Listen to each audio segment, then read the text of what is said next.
capsular tension ring and premium IOLs, necessity or luxury? The rising use of premium IOLs, especially as refractive lens exchange or RLE, is becoming more popular in a relatively young population, has raised concern regarding refractive stability, posterior capsule opacification and its consequences, and other relevant future clinical developments. One possible approach to face these clinical issues is the use of the capsular tension ring, or CTR.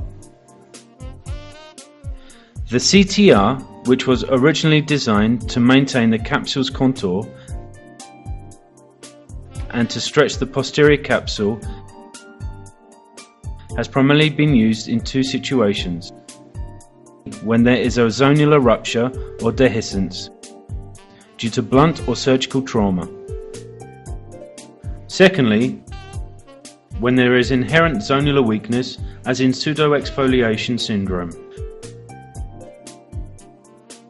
which causes excessive shrinkage of the anterior capsule opening as a result of fibrosis, which could lead to a zonular elongation and ocular hypotony.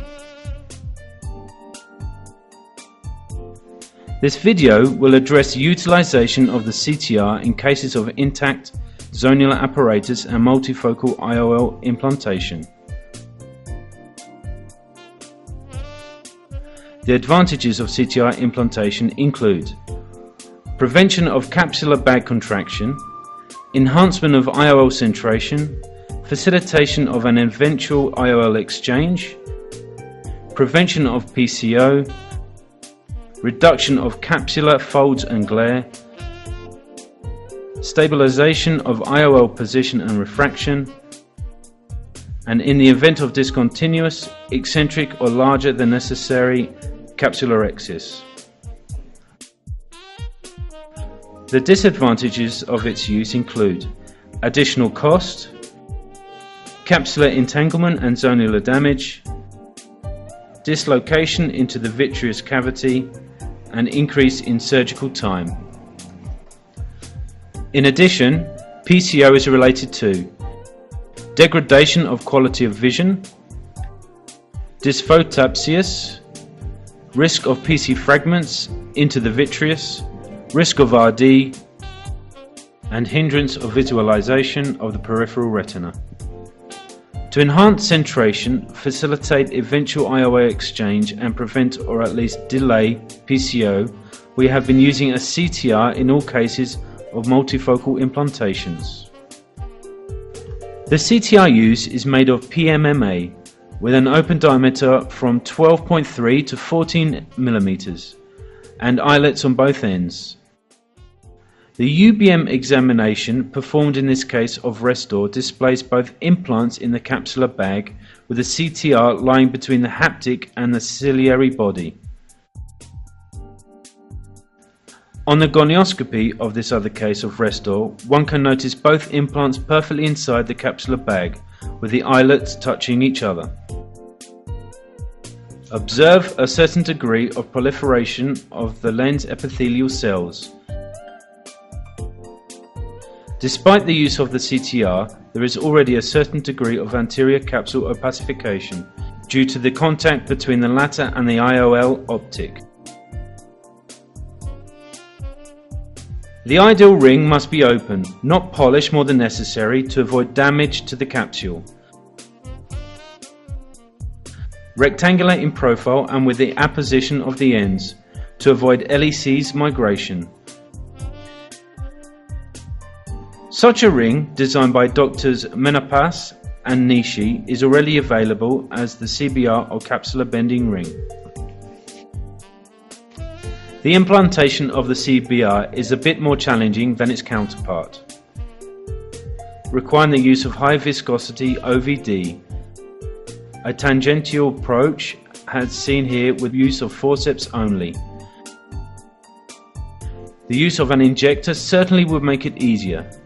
Notice that the haptics must be positioned posteriorly to the CBR, slightly touching the optic and the larger diameter of the capsular axis.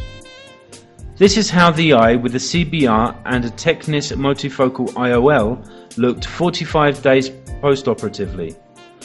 Note complete PC transparency and some anterior capsule whitening. With the utilization of the CBR, we can achieve the following purposes to avoid PCO. Firstly, no interspace between the lens optic and PC within the visual axis. The optic is firmly attached to the central PC, avoiding capsular folds as well. Secondly, capsular bending at the level of lens equator, with apposition of both eyelets to ensure circumferential bending. Thirdly, keep the anterior leaf away from the anterior optic surface and PC. Myofibroblastic transdifferentiation of LECs on the back surface and on the edge of the anterior capsule leaf cannot occur, as the concept of the CBR is completely independent from the optic design. We could still use IOLs with rounded edges to avoid glare and dysphotopsias. The maintenance of the transparency and integrity of the capsular bag could open the possibility of a future IOL exchange or upgrade. The critics of CBR, or even the CTR utilization, will stress that it cannot be standardized due to the various capsular bag sizes. Improvements in technology could make the concept independent of the capsular bag diameter and cause the apposition of the eyelets non-variable. To summarize, the CTR will continue to be considered in cases of zonular instability, while in cases of premium IOL implantation and intact zonules. The CBR could be considered an important means to achieve refractive stability and keep the capsular bag transparent and elastic with relative ease in the hands of a skilled or experienced surgeon.